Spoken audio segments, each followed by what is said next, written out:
ओम शांति। आज प्यारे बाप दादा के अनमोल मधुर महावाक्य हैं। 21 जनवरी 2026। आज 21 जनवरी का दिन हम सब बच्चों के लिए बहुत विशेष दिन है, क्योंकि आज के दिन दादी गुलजार में शिव बाबा की पधरामणी हुई, जिसको हम अव्यक्त दिवस के रूप में मनाते हैं। तो आज के दिन सुप्रीम फादर ने विशेष विदेही बनने के लिए कहा कि मीठे बच्चे, अपने को आत्मा समझकर मुझ बाप को याद करो और अपने घर को याद करो। परम धाम को कहा जाता है टावर ऑफ साइलेंस, सतयुग को टावर ऑफ सुख कहा जाता है। टावर बहुत ऊंचा होता है, तुम वहां जाने के लिए पुरुषार्थ कर रहे हो। तो बाबा कहे, ऊंचते ऊंच टावर ऑफ साइलेंस में कैसे जा सकते हो? यह टावर में रहने वाला बाप बैठ सिखलाते हैं। बच्चे, अपने को आत्मा समझो और शांति धाम सुख धाम को याद करो। यह चलते फिरते टेव आदत डालो। अपने को आत्मा समझो और शांति धाम सुख धाम को याद करो। और विशेष टाइटल देते हुए कहा कि जो आत्म अभिमानी होकर रहते हैं उनको कहा जाता है महावीर। याद से तुम महावीर सुप्रीम बनते हो। सुप्रीम अर्थात शक्तिवान बनते हो। फिर कहा कि तुम बच्चों को बहुत खुशी होनी चाहिए कि स्वर्ग का मालिक बनाने वाला बाबा, विश्व का मालिक बनाने वाला बाबा हमें पढ़ा रहे हैं। फिर अमृत वेले याद की विधि बताई कि सवेरे सवेरे उठकर बाबा से मीठी मीठी बातें करो। आत्मा का लव एक बाप के साथ हो। बाबा, आपकी तो कमाल है, स्वप्न में भी नहीं था आप हमको स्वर्ग का मालिक बनाएंगे। बाबा, हम आपकी शिक्षा पर जरूर चलेंगे, कोई भी पाप का काम नहीं करेंगे। बाबा, जैसे आप पुरुषार्थ करते हैं हम ऐसे पुरुषार्थ करेंगे। और कहा, चलते फिरते यह अनुभव रहे, तुम ही संग खाऊं, तुम ही संग बैठो, तुम ही संग हर कार्य करूं। फिर और याद के लिए कहा कि मीठे बच्चे, माम एकम याद करो। देह सहित देह के सभी संबंधों को भूल जाओ।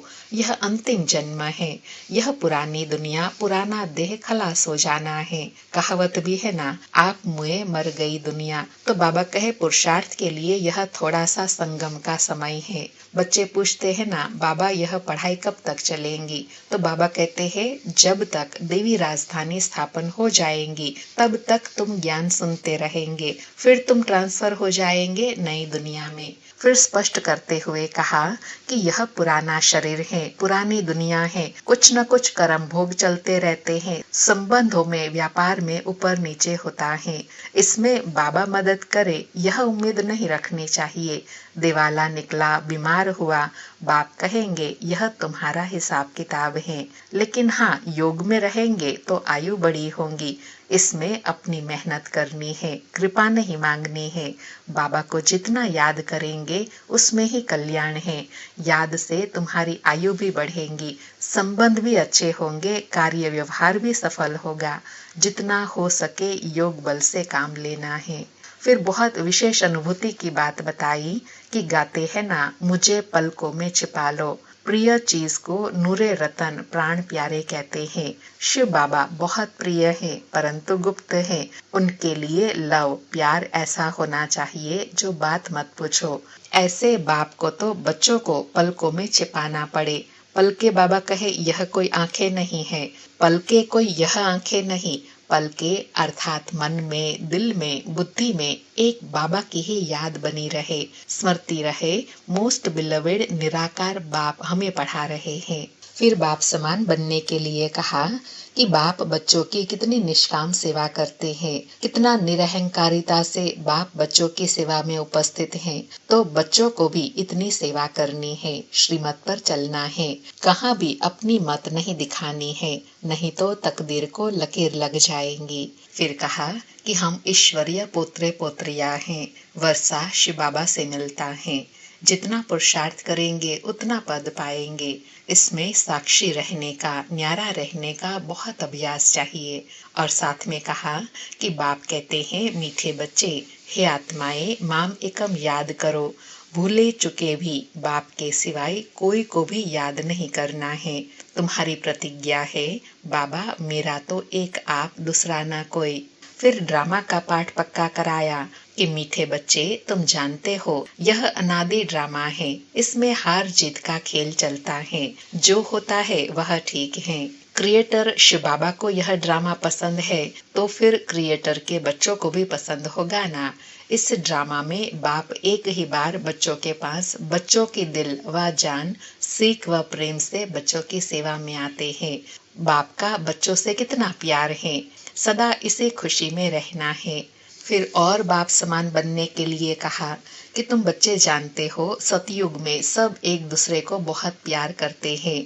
तुम बच्चों को यहाँ मास्टर प्यार का सागर बनना है। यहाँ बनेंगे तो वह संस्कार फिर वहाँ सतयुग में अविनाशी बन जाएंगे। बाबा कहे, बाबा कभी किसी बच्चे का गुस्से का आवाज सुनते हैं तो बाबा शिक्षा देते हैं, बच्चे गुस्सा करना ठीक नहीं है, इससे तो तुम भी दुखी होंगे, दूसरों को भी दुखी करेंगे।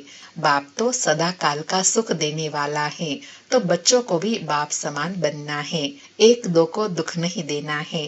फिर स्मृति दिलाई कि शिव बाबा है भोलानाथ। शिव बाबा को सुबह का साईं कहा जाता है, रात को दिन अथवा सवेरा बनाने वाला है।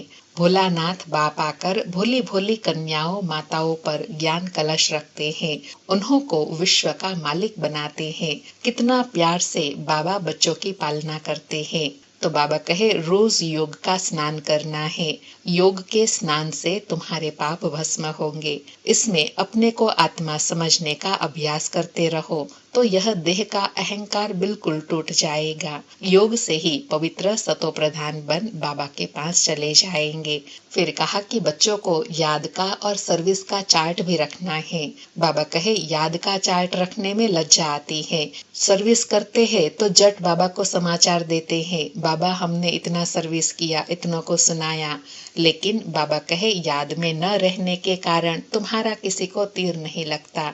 ज्ञान तलवार में याद का जौहर भरना है, तब ज्ञान का तीर लगेगा। फिर कहा, निरंतर याद में रहे कर्मातीत अवस्था बनाने का पुरुषार्थ करना है। जितना कर्मातीत अवस्था होती जाएंगी तो ज्ञान की पराकाष्ठा दिखाई देंगी, इसमें है मेहनत। और कहा, एक बाप के सिवाय और कोई की याद न रहे, यह देह भी याद न आए। याद की यात्रा से ही तुम्हारी कमाई होती है। फिर ऊंच पद पाने के लिए कहा, गृहस्थ व्यवहार में रहते, नौकरी आदि करते, ऊंच पद पाने के लिए श्रीमत पर चल, अपना भविष्य भी जमा करते रहो। बाबा से हर बात के लिए राय लेते रहो।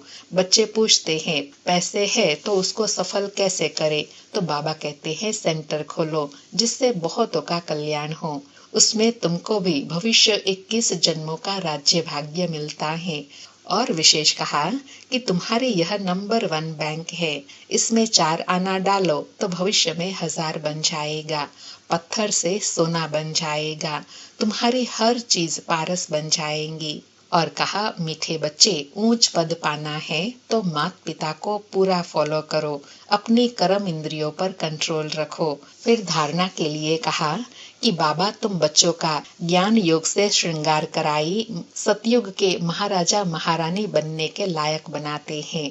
इसमें सहनशीलता का गुण बहुत अच्छा चाहिए, देह के ऊपर टू मच मोह नहीं होना चाहिए, योग बल से काम लेना है, माया से घड़ी घड़ी हार नहीं खानी है। फिर कहा कि यह पुरुषोत्तम संगम युग है, इतना ही सिर्फ याद रहे तो भी निश्चय हो जाता है, अंदर में बहुत खुशी होनी चाहिए। ओहो, बेहद का बाप कहते हैं, मीठे मीठे बच्चों, मुझे याद करो तो तुम सतो प्रधान बनेंगे, विश्व का मालिक बनेंगे। फिर और याद के लिए कहा कि सवेरे सवेरे उठने से ही पहले पहले शिव बाबा से गुड मॉर्निंग करना चाहिए। गुड मॉर्निंग करना अर्थात खुशी से याद करना, जो बाबा हमको विश्व का मालिक बनाने आए हैं, पतित से पावन बनाते हैं, ऐसे बाप को बहुत लव से याद करना है। बाबा कहे, बच्चों को अपने दिल से पूछना है, हम सवेरे उठकर कितना बेहद के बाप को याद करते हैं। परंतु बाबा जानते हैं कई बच्चे दिल व जान, सीख व प्रेम से इतना याद नहीं करते हैं। और विधि बताई, ज्ञान के चिंतन में रहे तो खुशी का पारा चढ़ा रहेगा। बाबा से गुड मॉर्निंग नहीं करेंगे तो पापों का बोझा सिर से कैसे उतरेगा। इसमें मुख्य है ही याद। और लास्ट में और विशेष याद के लिए कहा कि तुम्हारी अभी भविष्य के लिए बहुत भारी कमाई होती है। कल्प कल्पांतर यह कमाई काम आएंगी। तो बड़ा धैर्यवत, गंभीरता, समझ और एक्यूरेट बाप को याद करना है। जो बाप को जास्ती याद करते हैं उनको करंट जास्ती मिलती है, क्योंकि याद से याद मिलती है। बाबा कहे अच्छी रीति प्यार से बाप को याद करेंगे तो ऑटोमेटिकली करंट मिलने लगेंगी, हेल्दी बन जाएंगे, करंट से आयु बढ़ेंगी। बाबा कहे बच्चे बाप को याद करते हैं तो बाबा भी सर्च लाइट देते हैं। बाबा सवेरे कितना भारी खजाना देते हैं तुम बच्चों को। तो सवेरे उठकर बाबा को बहुत प्यार से गुड मॉर्निंग करना है। सुनते हैं प्यारे बाप दादा के अनमोल मधुर महावाक्य। आज बाबा कहे, मीठे बच्चे, बाप की याद से तुम्हें सुप्रीम बनना है, अर्थात श्रेष्ठ बनना है। तो भूले चुके भी किसी और को याद नहीं करना। आज मुरली से प्रश्न है, बाप से कौन सी उम्मीद न रख, कृपा मांगने के बजाय अपनी मेहनत करनी है। उत्तर में बाबा कहे, पुराने शरीर का कोई भी कर्म भोग है, दिवाला निकला या बीमार हुआ तो बाप कहेंगे यह तो तुम्हारा अपना हिसाब किताब है। यह उम्मीद नहीं रखो कि इसमें बाबा कोई कृपा करे। अपनी मेहनत कर योग बल से काम लो। याद से ही आयु बढ़ेंगी, कर्म भोग चुकते होंगे। बाप जो प्राणों से भी प्यारा है, उनसे जितना लव होगा उतना याद रहेंगी तो कल्याण होता जाएगा। अर्थात बाबा कहे कृपा व आशीर्वाद मांगने के बजाय पात्र बनना है। और पात्र बनने का भावार्थ बताया कि जितना बाबा की श्रीमत पर चलेंगे, याद में रहेंगे, बाबा से जितना लव होगा उतना स्व कल्याण होता जाएगा। आज सारी मुरली से धारणा के लिए सार है। पहला पॉइंट, बाप को बहुत धैर्य, गंभीरता और समझ से याद करना है। याद एक्यूरेट हो तो बाप की करंट मिलेंगी, आयु बढ़ेंगी, हेल्दी बन जाएंगे। दूसरा पॉइंट, ऊंच पद पाना है तो अपनी चलन को सुधारना है, अधिक तमन्नाएं नहीं रखनी है, कर्म इंद्रियों पर पूरा कंट्रोल रखना है, माता पिता को पूरा फॉलो करना है। आज प्यारे सतगुरु बाबा का वरदान है, फॉलो फादर और सी फादर के महामंत्र द्वारा एक रस स्थिति बनाने वाले श्रेष्ठ पुरुषार्थी भव। फॉलो फादर और सी फादर के महामंत्र द्वारा एक रस स्थिति बनाने वाले श्रेष्ठ पुरुषार्थी भव। स्पष्टीकरण है, सी फादर फॉलो फादर, इस मंत्र को सदा सामने रखते हुए चढ़ती कला में चलते चलो, उड़ते चलो। कभी भी आत्माओं को नहीं देखना, क्योंकि आत्माएं सब पुरुषार्थी हैं। पुरुषार्थी में अच्छाई भी होती है और कुछ कमी भी होती है, संपन्न नहीं। इसलिए फॉलो फादर, न कि ब्रदर सिस्टर। तो जैसे फादर एक रस हैं, ऐसे फॉलो फादर करने वाले एक रस स्वतः हो जाएंगे। बाबा कहे हमेशा फॉलो फादर क्यों कहा जाता है? क्योंकि बाप सदा एक रस हैं, तो उनको फॉलो करने से एक रस बनेंगे। अगर दूसरों को देखेंगे तो अवस्था ऊपर नीचे हो जाएंगी। आज का स्लोगन है, पर चिंतन के प्रभाव में न आकर शुभ चिंतन करने वाली शुभ चिंतक मणि बनो। पर चिंतन के प्रभाव में न आकर शुभ चिंतन करने वाली शुभ चिंतक मणि बनो। आज के अव्यक्त इशारे हैं, इस अव्यक्ति मास में बंधन मुक्त रहे, जीवन मुक्त स्थिति का अनुभव करो। आज अनुभव करने के लिए कहा कि जैसे और स्थूल वस्तुओं को जब चाहो तब लो और जब चाहो तब छोड़ दो, वैसे देह के भान को जब चाहो तब छोड़कर देही अभिमानी बन जाओ। यह प्रैक्टिस इतनी सरल हो जितनी कोई स्थूल वस्तु सहज होती है। रचयिता जब चाहे रचना का आधार ले, जब चाहे तब रचना के आधार को छोड़ दे, जब चाहे तब न्यारे, जब चाहे तब प्यारे बन जाए। इतना बंधन मुक्त बनो। और ऐसी बंधन मुक्त अवस्था बनाने के लिए बाबा कहे सारा दिन देह में आने और देह से न्यारा होने का अभ्यास चलता रहे। अच्छा, ओम शांति। शुक्रिया बाबा, शुक्रिया।